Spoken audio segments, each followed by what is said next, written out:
kind of drumstick was. You're right. Well, see, We want to say a welcome to everybody who's viewing. This is the special show tonight, Houston's media source, public affairs, public access. We've got a host of guests here who are fairly legendary in many cases, not only Houston, but around the state of Texas and the country. And I've got with me, I'm the co-host for a while here, the Professor Jacqueline Davis Gilmore. And I'm Robert McKinley Gilmore Sr. We're joined with a number of superior guests, I believe, who can speak to these issues in the next hour. Houston Public Access and Public Affairs has been around for over 30 years, providing honestly informative, open conversation. And we are going to do that tonight. And certainly I want to make sure that the Reverend Dr. Matthews, the councilwoman from our great city of Houston, Dr. Carolyn Shabazz, and OG1, one of our legendary Reginald Garden, legendary in the criminal justice system, and Minister Charles X. White, who has been in the Nation of Islam over 50 years, one of our significant leaders here, one of the largest community affairs events and breakfasts. Long time. And of course, Bishop Frank Rush, attorney, community leader in his own right, and in our clergy community in Houston. And we want to get started here. I want the professor to give us a special thought about this month. Thank you, Reverend Gilmore. We all know that this month is, there's a bunch of awareness things going on. And while I smile, it's because what I try to do to make people aware of all of these health concerns that are going on for the month of October. It is Domestic Violence Awareness Month, which the color is purple. And the thing that's near and dear to me is this is also Breast Cancer Awareness Month. And so the color is pink, or shades of pink. As you can see, I'm wearing the breast cancer scarf. But I wanted just to take this opportunity to invite everyone to the Houston League of Business and Professional Women. I serve as the Health Committee Chair for this organization, and my company, Joland Communications, on October the 30th, which is a Sunday, at the historic This Is It restaurant, we are going to have our annual Shades of Pink Fighting for a Cure Think Pink Breast Cancer Awareness Program. The meal is free. All you have to do is show up. If you wish to bring a guest, you may do so. It is going to be in the small event room at This Is It restaurant. And so I want to invite all of you to come and hear some good informative information about breast cancer. It is very serious, not only among women, but among men as well.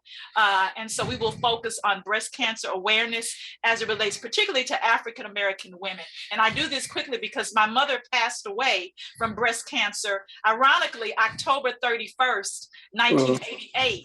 And that was 1 month after I graduated. She was able to see her eldest daughter walk across the stage and earn her first degree from Prairie View A&M University. And so what I have tried to do, this is not a big event, it's a small event, and it gives awareness to breast cancer awareness among African-American women, and it also recognizes those who are survivors. My mother did not survive. But fast forward now, there are a lot of resources that are available for African-American women who are going through breast cancer. So I want to invite you and encourage you to invite someone. That's October the 30th, which is next Sunday, not this Sunday, October the 30th from 3 to 5 p.m. at This Is It restaurant. And I hope you all can join me in this educational event. Thank you. Thank you. The idea of the activities around cancer awareness have been pretty dominant, not only in the city of Houston, but around the country. So we want to certainly be participants in making sure people become aware. I did hear that African-American women still are the largest numbers in terms of getting treatment. One of the things we've been talking about over this past few months is where do we go from here? Today, we're getting ready to endorse and look at different candidates, the idea of people and the leadership skills they bring, good, bad, or indifferent. We see that in the news every day. So I want you all to jump in on that, the idea of leadership in terms of what do we need to do and how do we need to select the next leaders that are going to take up these causes that we have. And speaking of leadership, there was one thing I wanted to add is that in addition to the breast cancer awareness, it is also our political awareness program. And so we're inviting any candidate who is running for any position, if they wish to come and briefly share their platform, they're welcome to do so as long as they RSVP to me or get in touch with Dr. Gilmore. We're not taking sides of any political affiliation, and certainly we know throughout Houston and surrounding areas, there are quite a few candidates and quite a bit of issues and controversial topics that are on the table. So this is an opportunity for any political candidate to come and briefly share their platform as well. Dr. Shabazz, you are elected leader, so I guess you always give us some insight in District D, but this question of leadership, you've grabbed it by the horns. You've been on 2 or 3 boards, and what does it take? What are we addressing? Where do we go from here in terms of leadership? Well, thank you, Doctors Gilmore. Well, one is the Gilmore, and the other one is the Gilmore. And so, because you introduced your wife with Gilmore, and you say, I'm Robert McKinley Gilmore, but anyway, I digress. Anyway, certainly, I really appreciate this opportunity. I believe personally that leadership needs to be a calling. It is not a job. It is it's very difficult and it's time consuming. But I look at it as a calling to me, which means I don't look at it as a job, so to speak. I look at it as something that I've been called to do, and hopefully to be a vessel for those who do not have a seat at the table. And so I think it's that mindset. It needs to be the mindset that you are representing people. You are not necessarily representing yourself. And I've been in situations where I may have thought to do something differently, but because my constituents voiced that they wanted things to go a certain way, I believe that that was my responsibility to express what they wanted expressed, what their position was. Certainly, we can go back and forth and we can talk about it with my constituency, but at the end of the day, I represent them. They voted for me to represent them. And so I take that very seriously. And when I say that it's a hard job, I'm really just explaining. I'm not complaining, because I really, really enjoy being in the position to be able to be a vessel and facilitate services for people in the city. I'm really, it really concerns me when I'm in a position where I can't do anything because it's not in my wheelhouse. But I'm one of those that if you tell me that you need something or something needs to be done, it's always in the back of my mind. It's in my knower, I guess, that these things are needed. And even if I can't do that, I can perhaps run across somebody, because that's how God is. He will cross your path with somebody else that can help that person to get where they're trying to go. And so I do believe that that's what it needs to be, because if you're here just for a job or for people to know you or those types of things, then you're in the wrong place, I believe. So that's my concept of leadership. Okay. Dr.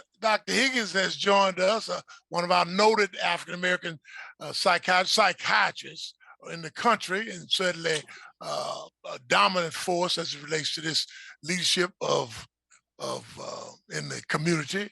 And the thought is around leadership as it relates to where do we go from here. And I thought, maybe the opening statements, whatever statements y'all got, would speak to what's required, what's not at the table, what you've seen. I mean, any one of you could jump in.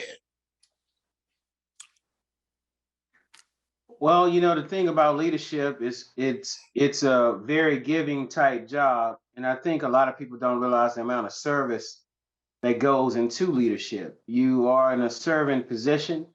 The more you serve, the more people want you to lead.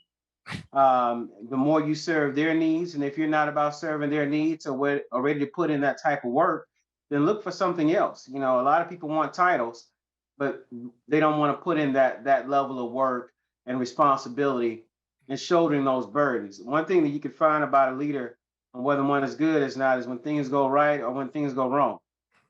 which is, especially when things go wrong, the leader burdens themselves with what they need to do to change things. Versus when a person's not a leader, they talk about what all went wrong with everybody else and what everybody else should have done. Versus a true leader always says what they could have done and what other steps that could have been made to better address the problem. So we got to be careful about the leadership. I tell folk, if you want me to vote for you, you need to let me know real quick, because I'll be getting my vote in early. I'm not waiting to see what happens at what other folk are doing, or if there's any silliness that pops off. I've been in the same house for 15 years. I'll show up with my ID and voter's registration card and dare somebody to say something. But I'm not waiting. We need to get in there early. We need to vote. And to me, your vote is your voice. And if you're not going to vote, then shut up, is how I really feel about it. Bishop Rush, you've been involved in this leadership role and requirements and thoughts. I think they both have nailed it very, very well. I believe that in front of the term leader should be a term servant, servant leader. We're here to serve God and serve his people. And so to me, it doesn't matter whether you're talking about the spiritual leader, financial leader, civic leader, corporate leader. I think their qualities of a leader are wrapped up in servanthood. And my brother, who I have not met yet, the doc who just spoke, and Dr. Shabazz have eloquently said what needs to be said.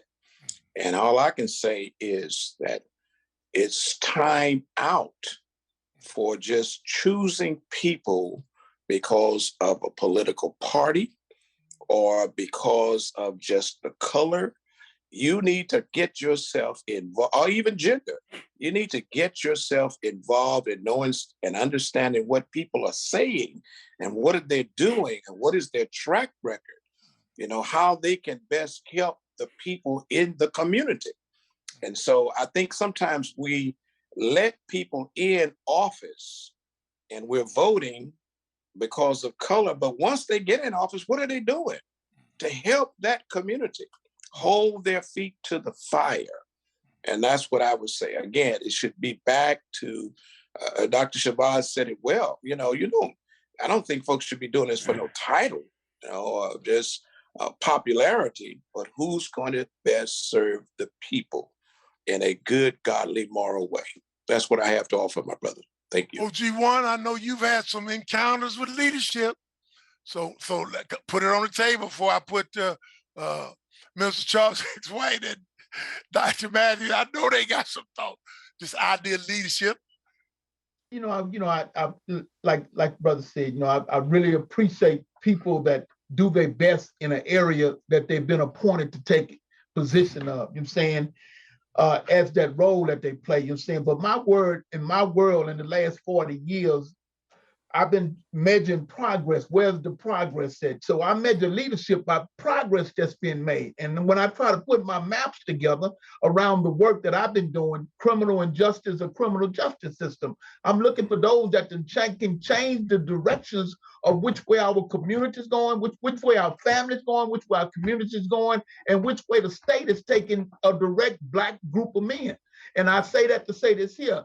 As I fight this war in my position, working with young men, coming from generation to generation, I question myself a lot in doing this servant work that I do, because I know it's nobody in Houston that I could say that I will put before myself that have been a great servant to the community, to our young people. I got a list of young men that love me, that follows me in my work that I do, but I still fault myself because I can't provide the resources that I need to take them to the next level, to be good fathers, the good family man. So therefore, and then I love to duplicate my brother, Dr. Higgins, because we need more Black in this time. We need more Black brothers with his skills, with his talents to deal with the trauma and deal with the unpacking of the trauma so we can be good men, so we can deal with what your wife is talking about right now in Houston, Texas, what I'm working with young men domestic violence is in an all-time rage with these young men that I'm dealing with because they haven't been given the tools, the how to keep. You're gonna keep your hand off my mother, my women, and my children. Other than that, you're gonna come up missing. So I think leadership in this time is where men got to go back down to how do we rebuild the village to retrain our boys the tools that there are certain lines you just don't cross. And we got to be ready to do what we say we're going to do, be willing to give our life up for what we say that we believe in. And I'm looking for those that say they're willing to give their life up for their women, their children, and their community to rebuild the community, to reestablish respect. And until we get respect back in the community, our young men are going to keep going and domestic violence going to raise up. And just like I tell people all the time, this year alone, we in the 10th month of the year, we got 21 murders that didn't happen in the jail, but that's a quiet conversation that nobody want to talk about. So we have in the areas that I've been working at, trying to figure out how do we unpack the pain that Black men are suffering to lead their communities in a different direction, and finding men with courage, confidence, and be willing to give their life up for their women, their children, and their community. I know one person's doing that, Minister Charles X. White. He's getting ready for the 20th year, I believe, of the largest civic meetings, association meetings. And I know you talk about everything at the meeting, Charles. You've tried to provide that kind of leadership in our community. Tell us about that coming up and your thoughts, because I know it's deep. Thank you for this invitation and participation. The Community Partnership Exchange Breakfast is 20 years old this October 20th. We are marking a milestone, and our theme is the stone that the builders rejected was a rare gem. And we're going to have some interesting testimonies, reflections, and speakers, and focus on 2023. For me, I think G-Man hit the word that I wanted to deal with, or words I wanted to deal with, was progress and measurement. Leadership, particularly Black leadership, has been under attack since we got here and before we got here. And if you put a light on what G-Man is doing, that shows the raw dogness of the system of how they have placed us on a path to death. Same kind of thing is happening in the civic community. If you talk about the political community, the first thing is we got to find out, what does community mean? What's the definition of it? That has to be possibly redefined. I was talking to a bureaucrat at the health department once, and I asked this guy, I say, how can y'all make these decisions and don't even involve the community? He said, Charles, when we meet like that, we are the community, and what we decide, that's what goes. But now here we are, the Black community, the only community that's going in a backwards way. And everybody is tiptoeing over the word Black community. Well, the Hispanics are not making no shame about talking about Hispanic issues. LBGT, they ain't making no shame about speaking about those issues. Jewish, Asia, all of that. But we tiptoe it around and have to include everybody before us, and we end up being backwards. You have certain stereotypical labels that are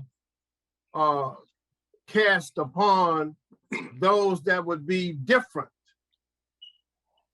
And those that are being different are Robert McKinley Gilmore, G-Man, Carl Matthews.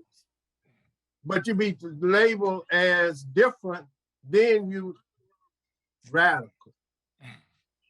Gotta watch it. He or she in it for the money. Everybody getting paid, but you at the bottom doing the work can't get a dime. So leadership is a subjective term housed in silos as far as I'm concerned. Because if you look at the Black community, it's dying. Schools closing. Out of 70-some schools closed in a 10, 12-year period, 43 of them came out of the Black community, and you didn't hear no elected political issue that come up with a solution. The solutions we were looking for 30 years ago would help us now. But if we start talking about solutions now, you're talking about producing them 30 years from now, if you have the resources and the political support, because that's where the gatekeepers are. That's where who decides who gets what and what goes where. How can you have no grocery store in an area like Sunnyside? I'm not talking about LDs and all them. And when you look in the face of some research done by a professor at University of Houston, and the professor, can't think of her name. Anyway, it'll come to me before the end of the show. She said that $22 million leaves Sunnyside every year. Leaves Sunnyside. She wrote the book and published it in 2010 or 2011. She didn't say South Park, Chrismont, South Union. She didn't say all of them combined. She said Sunnyside. She said the reason the money leaves is because there's no services in Sunnyside. Fast food, predator places, predator lending, predator this, predator whatever you want to say. So we being attacked at the community level, but we being civic and civilized, but we not being vocal, advocate, and forensic, which is what we need at this time. We need a forensic audit on the leadership that's in all stages to see what they need and how can we help them provide what they need. How many people you think G-Man could help? More people if he had a 5-year, $1.7 million grant annually. How many lives do you think would be saved? And if we did a cost analysis on it in human value, it would be scattered in the trillions. Then what could we do? We could duplicate it. I've said ever since Madge Bush in the 1980s when I came on the scene, say so. Why does Madge Bush, Deloitte Parker, and Reverend Ray have to fight and beg for money for what they do? Why can't we have 10 different shapes all over the place? Why can't we have 10 Martin Luther King centers all over the place? And then the people that are working in those agencies are from the neighborhood. But there has been a steady march for the last 30 years. You get people that come in the neighborhood that work at these agencies that don't live in the neighborhood, don't really know nothing about the neighborhood, but they get the jobs that taxpayers pay. Instead of hiring 3 people out of this particular grant, let's hire 6 part-time from the community who are vested, vetted, and have a cultural and spiritual connection for the well-being of the geography. So it's a lot of discussion need to be happening around leadership. All leadership is not good, all leadership is not bad, but there's enough people doing enough things, but they are underfunded and under-resourced. Dr. Matthews? Could I just say something before? Of course. I just want to say, there's different types of leadership, first and foremost. You have leadership to educate, okay? That would be maybe Charles X. White. That's what he does in his breakfast. You have leadership to cultivate. that would maybe be OG1, who's trying to change the periphery of some young men and women that he has had the opportunity to work with.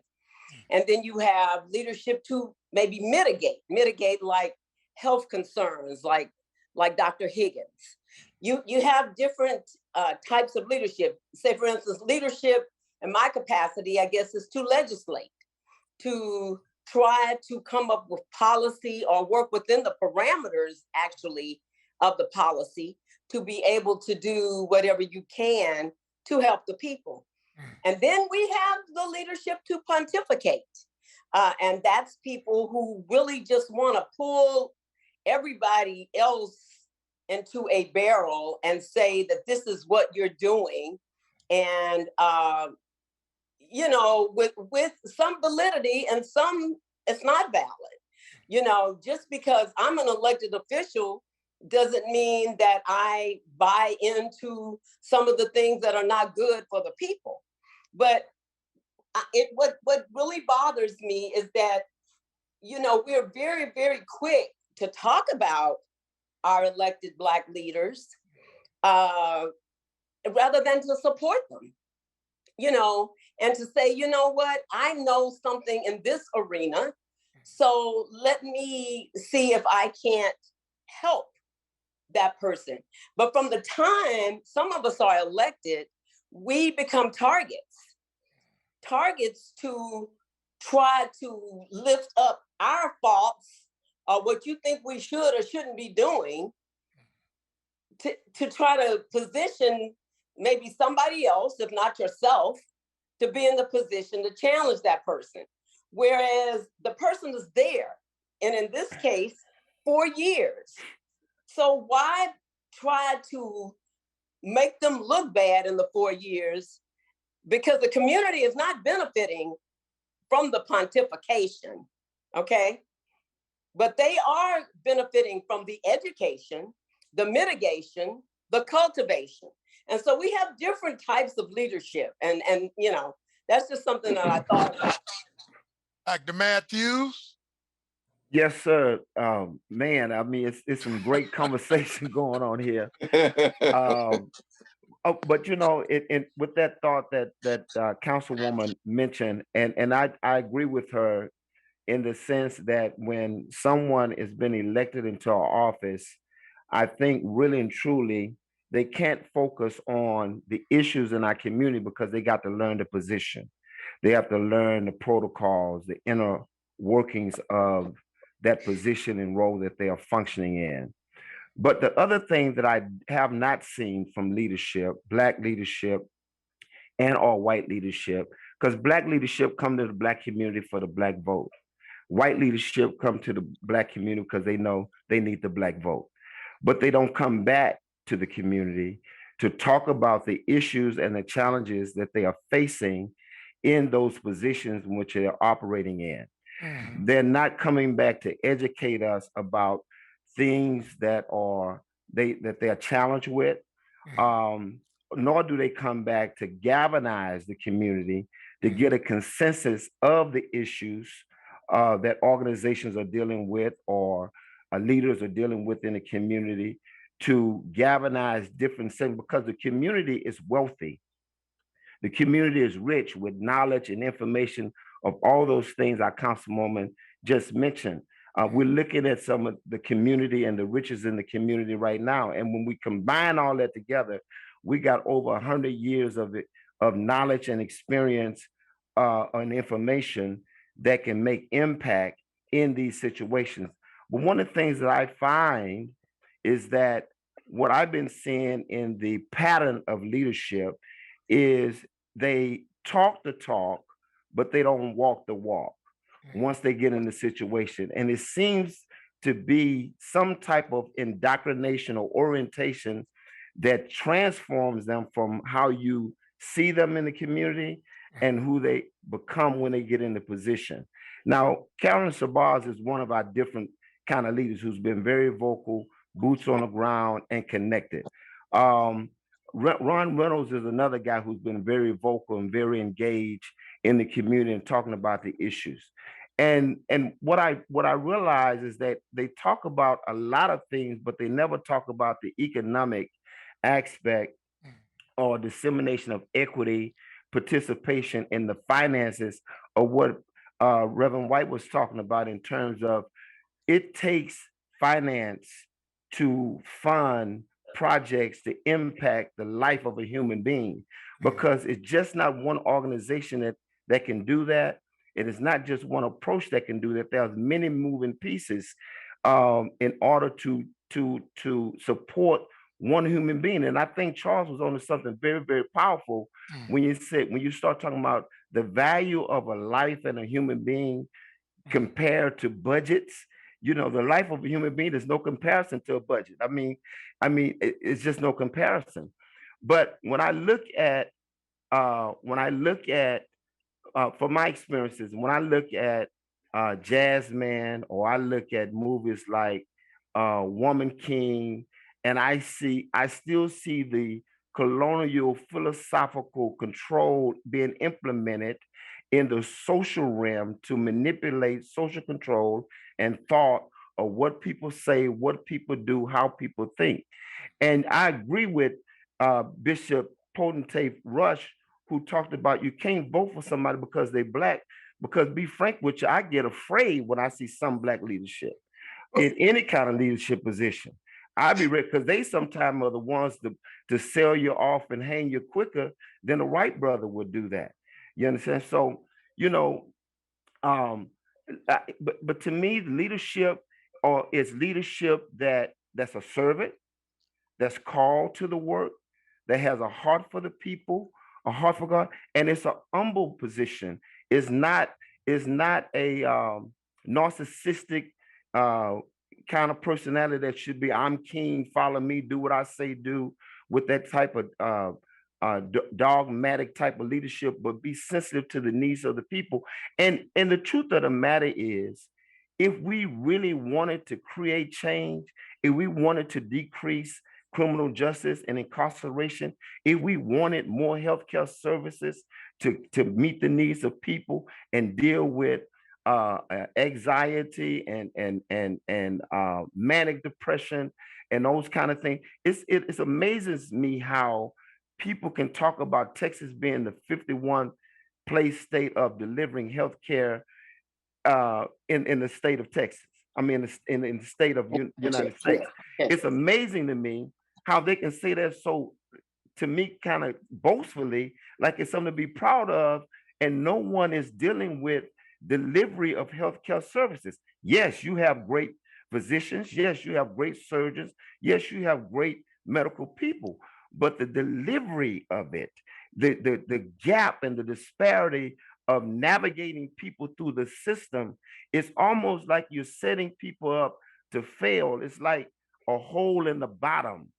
And then when you talk about the disparity of Black people, we still lead in dying from these disparities of diabetes and cancer and high blood pressure and food deserts and incarceration.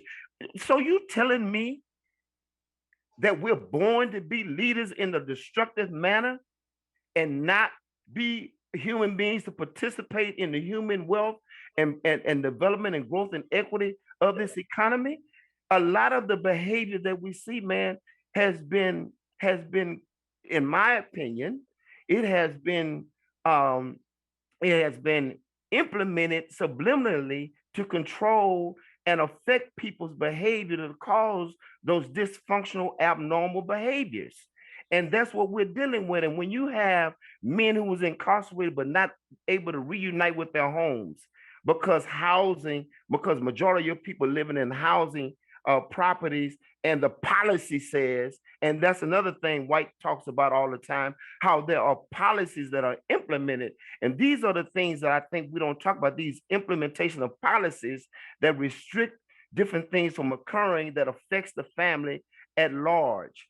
And so yes, leadership needs to be accountable and responsible. If you're gonna say you're gonna lead and you're gonna serve as a state rep, a city councilman, or a mayor or whatever the case may be, then you need to lead and you need to be made accountable for those things and called to the carpet. But you know what happens? I think Brother White mentioned that also. When you do speak out, and I was so naive and vulnerable when I was a young man, when I started this journey over 40 years ago, because I wanted to just jump in and make a difference. And I thought I would be applauded and everybody have open arms, but I realized that you could get beheaded for speaking truth to power. Phone calls are made against you. All sorts of things start happening. Your tires on flat, your engine not working, the store. I mean, just all sorts of things. Running for your life. You're running for your life. Just for speaking your truth. And yet, we have these, and I'm gonna bring it to a close, brother and family. We have these things where, freedom of speech and this and that and that's another. But I remember people coming to me and saying, and inviting them to a group that was supposedly been talking about breaking silos and coming together and kumbaya. But they said, we don't want Charles White there and we don't want Robert Gilmore there. And I was like, wow. Well, I'm surprised y'all let me in the rooms. Who y'all think I am? And so, those are the kind of conversations that goes on in the back rooms and in these different circles, because we don't get invited to certain things, brothers and sisters, because of the fact of what we stand for and what we talk about and what we do. Carl, let me just say applaud that. But let me go back to what G-Man said, the word measurement. Yeah. Let's deal with science. Let's deal with numerics. If a Black or white elected official has a bad reputation of doing nothing, that Black or white elected official earned that reputation by not doing nothing. So there's a track record about it. If we did a gap analysis of what services are not in the Black community or poor service delivery in the Black community, then we already know what it's going to come up. It's going to come up that we got the highest dysfunctional service delivery system coming out to the Black community. When has elected officials come together to stop that and do step by step? If it's public works this time, then it's going to be solid waste, then it's going to be health. You can just roll over until you can see a numeric change in a progressive way. Certainly you got some that most politicians want to take credit for anything good and disavow anything bad. I don't agree with the crab theory, because a crab in a bucket that's not his natural environment. The environment that a crab is in a bucket is external to the reality of that crab. That crab in the ocean doesn't do that. So it's something going on in the environment. And the political environment is a major toxic entity in the Black community and on the Black community. Economically, housing-wise, health-wise, criminal justice-wise, those are facts. It ain't got nothing to do with Charles. Charles is the messenger. I told Rodney Ellis one time, I said, Rodney, I might have told him this story 3 or 4 times. When he first did that tax-free weekend, I said, Rodney, that's a hell of a thing you did. I said, you're going to help everybody. I said, I don't even know how you fix your mind to come up with something like that. I said, Rodney, but you know what I don't understand is how is it that the white fella can come up with legislation for everybody and take care of his own people, and we can't? I ain't had no answer on that yet. And any elected official that want to answer can answer. Bishop Rush, come on. I know you got to talk on it. Well, I'm enjoying this. Excellent discussion. I certainly want to applaud Dr. Shabazz for her support of us at this church and things we do in the community. But I want to go a little bit further, because this is probably the second or third time I've heard from OG, and I heard his heart. And I want to respond to that. And so I want to say to you, my brother, that at our church, or I personally, if you call me, if you contact me, I want to connect you with some people that can help you get some grant money. All of us, you know, as my brother just talked about, we don't need to act like no crabs in a bucket. That's not our nature. We need to try to be of support one to another. Dr. Shabazz has done that for years. We have the U.S. Armed Forces Day for 2 years, and she has come and helped us and doing some other great things. All of us we approach solutions for the community from different angles. And all I'm saying is I want to be part of the solution. I don't want to be a part of the crab thing where we're pulling one another down and talking again. No. I'm here to help. And one of the things we want to do is not only to help Brother OG in terms of connecting him to grant writers and grantors, people who are giving the money. And sometimes, of course, those of us who get it, we don't talk about it, of course, much because you don't want folks so-called competing with you until you get what you need to get. So that's part of the issue. But at the same time, I also want to say we have a school. We're starting a free school. Let me emphasize free. F-R-E-E. We're not charging a dime. For adults, we will have classes like Dress for Success, GED class. That teacher has some things about maybe money, but we'll help with that.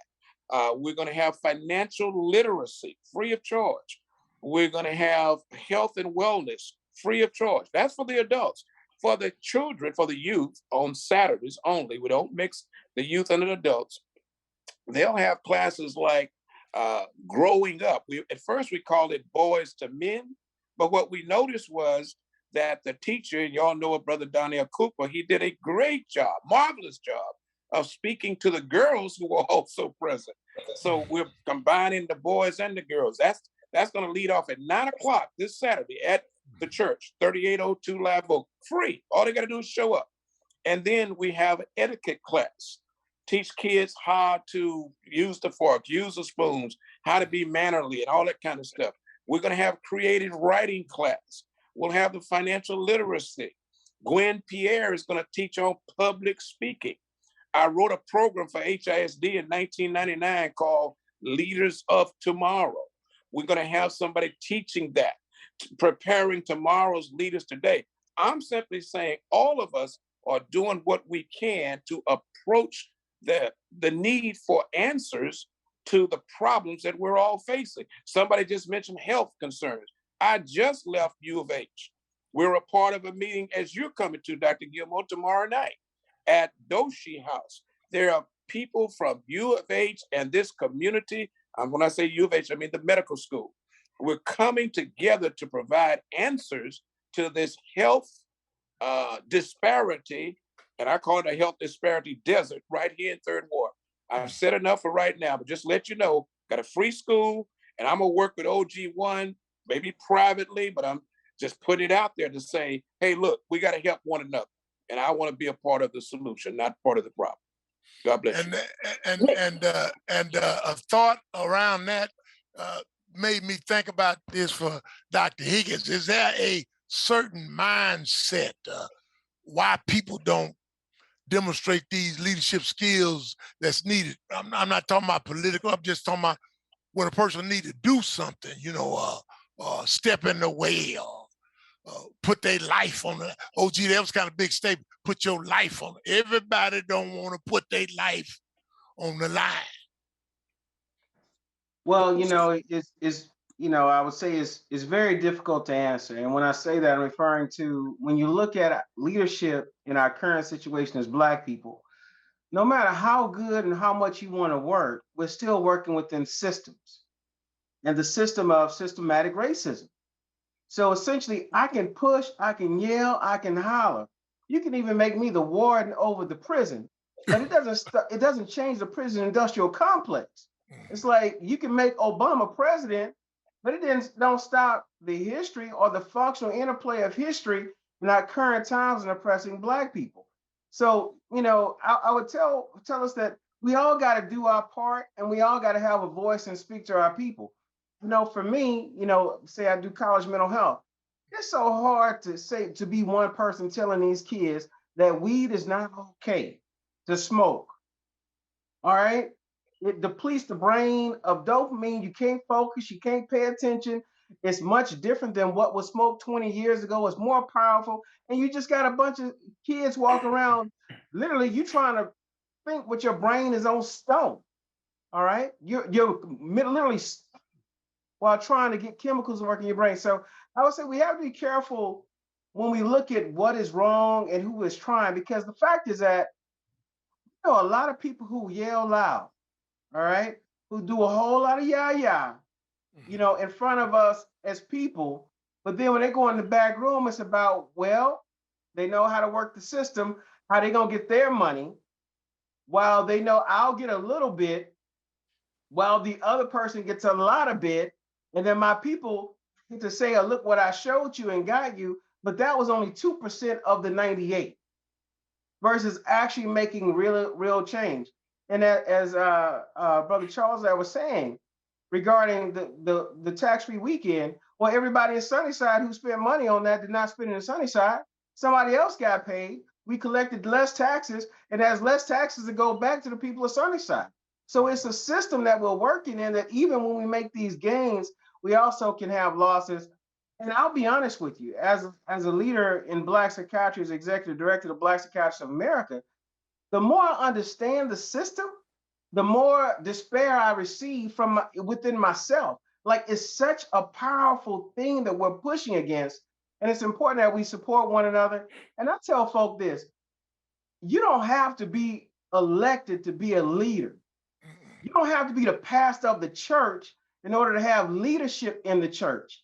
You could be a leader from wherever you're at and make a huge difference in other people's lives. There are leaders all throughout the system, but too often I found, even within myself, within my peers, they want to knock the leadership off, because really a lot of that is that I feel like they're getting more shine than me. And really, I think some of our systemic racism is racism within ourselves, where essentially the white people like that person. I want to be liked by the white people too. So they're doing a great job, but I need to knock them off so that I could be in that position of the great job. Versus realizing when you throw a spear, you have the tip, you have the shaft, and you have the weight. The leader can be stronger if the staff is stronger and better weighted. And you can be a part of the staff. You can be part of the throw. You can be part of the ground that is shifted through the body, that is twisted through the hips, that releases from the hand to hit the target. And all of those things matter, because honestly, the strength is not as in the tip. If you're going to throw a punch or you're going to throw a spear, actually the strength is in the butt, is in the back. It's in the, as you know, not to go church on you, but the Lord walked in on a donkey. He walked in on the ass. So the fact is that the power of the throw is actually, and if I may say public radio, in the ass itself is where the actual main power comes from. But because we want to be seen, and too often I think we want to be seen by white people, we end up killing each other. We end up cutting up the shaft. We don't make the throw because I wasn't able to be seen. But the thing is that from where you are, you can be in the position of power from where you're at. And too often, it's the back that's the power. And the person you put up front is representing the power that is actually behind them. So, I would say that we have to be careful how we look at it, not to be so hard on each other. And when I see, honestly, I'll tell you where I go to church. I go to church in Mount Heber. Not a big church, but everybody in there votes. And you'll see every political leader walk through there. And I'm like, as all these political leaders walk through, and I drive on Cullen, sidewalk look like that. Trash ain't picked up. Why is that grass growing in the weeds and things of that sort? If we all doing these things. Now, I understand that. I don't blame them. I blame the system that we're in. But each one of us can make a difference to change the entire system. And you don't have to be the person on television to do that. I wanted the professor to say something to that, because she's a member of one of these national Divine Nine organizations. And I know, of course, Dr. Shabazz is too. Leadership is a part of the call or the nature of the work. It's like what Carolyn said, my soror. It's If you could put her near your mic, Doc, we can hardly hear her. It's service to all mankind. And although that's Alpha Kappa Alpha, that is our theme, that basically applies or should apply to everybody. Service to all mankind. But we have to remember that we are here to, when we ask for our territory to be enlarged, I think a lot of times it's kind of like what Dr. Higgins was saying. We ask for it, we want all these positions and stuff. And then when we get it, some people it's like, oh, I don't want to do this. And so the weeds grow tall and everybody comes out and the grass needs to be cut. And you see the rundown houses. I'm a 2-time graduate of an HBCU school. I worked at a predominantly white school that was founded in 1975. It is considered the Rice University of community colleges. When I first got there, it was predominantly white. Now the tides have turned in terms of audience demographics. It is Blacks, but it is majority Hispanics, Mexicans, Spanish. There's some that look my color, but they're not Black. They're Spanish. And they pretty much protect each other. And we don't. I am enrolled at Harvard University in a Bravely Confronting Racism in Higher Education course. And there are very few Blacks in the program. I was recommended and selected to be in that program as an educator. I'm a product of a single mama who was abused, domestic violence for years. There are very few Blacks in this Harvard program I am in, but the majority of the ethnicity that's in the program are white people who have so many questions about who? Us. Like, why y'all want to know so much about us? Worry about yourself, like what my grandmother used to say. But they're okay with themselves. Very few of us, and the ones that are there, they're all high society and all prim and proper. And when we had to introduce ourselves, I said I was a 2-time HBCU graduate and that I lived in 3rd Ward. And I had one person who said, oh, so you live in the ghetto? And this was a Black person that said that, as if he was trying to put me down. My brother, where we at? What, where we at? But he's at a white institution who in 2010, University of Texas did a scholarly paper, 60 pages, about the eyes of Texas and how the eyes of Texas, the song, was discriminatory against Black people. I have a lot that I would say. Dr. Higgins hit it when he talked about the system. As an elected official, you have to work within the system. A lot of people believe that when you're elected, you have all of this money at your disposal and you can fix everything. and that is certainly not true. And then you have to realize that a lot of the white elected people come from white areas and they have the money and they put up the money to do things in their area and they don't totally depend on the government. Okay, so the Black elected official is representing people who don't really have a lot. And it would be good if we could say we're going to deal with the streets today, but we're going to deal with the no food tomorrow, but we can't deal with it in silos in the Black community. We have to deal with it all. And we are bombarded. So we don't have the luxury of being able to say, I'm going to deal with this today, and we're going to work that out. I'm going to deal with this tomorrow, and we're going to work that out. Because when you're doing that, that's lacking. And so we don't have that. And so it just, the thing is, when people think that when you're in these elected seats, they think you can just make all of these decisions. When you're one vote in a body a one vote in a body, which means that if you don't develop relationships, you get nothing. And certainly I made every effort I could with OG1's organization to get him money for it. I thought that I could get him a great deal of money through the ARPA funds. I badgered the mayor. Come to find out, they got money, but they didn't get what I was trying to get for them but it wasn't from that if I had the decision, they would have gotten every dime they needed and asked for because this program is certainly worthy. But because I work in a system, I couldn't just say, and I actually thought that they got more. And so everything that I can do, I try to support OG1, Minister Robert. I just wrote a letter for Minister Robert to try to see if he could get grant money. No one can say that they reached out to me and there was money available. I didn't try to get it for them. But I just want people to realize that these jobs, to me, as I said, it's a calling. It's something that I love. So I'm not complaining, but I am trying to explain that it is different as a Black elected official because in a white area, they pay for things themselves, the community.